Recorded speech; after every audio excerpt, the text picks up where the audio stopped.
Terkini saya berada di Jabal Malaikah. Kelihatan satu gunung yang unik, bukit yang unik di belakang saya ini berpasir. Tidak seperti bukit-bukit di sekelilingnya.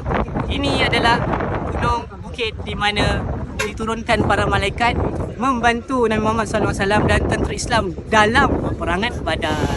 Jadi dalam Genome School Udemy Sirah Base School bagi modul 2.0, anda akan belajar tentang kedudukan Jabal ini dengan jaraknya ke arah Ma'rakah, tempat peperangan, dan ke arah kem Islam yang kini telah dibina sebuah masjid iaitu Masjid Araish. Ke mana arah utara sebenarnya? Ke mana arah selatan sebenarnya? Bagaimana strategi Nabi dalam perang Badar? Ada sahabat yang mencadangkan untuk pergi ke hadapan sedikit. Inilah antara yang akan dikaji dan banyak ibrah-ibrah yang kita boleh ambil dalam peperangan Badar sebenarnya, dan anak-anak juga akan belajar apakah perang Badar dalam diri anak-anak sebenarnya. Jadi sertai The Nomad School Udemy, Udemy Education, model pendidikan masa hadapan.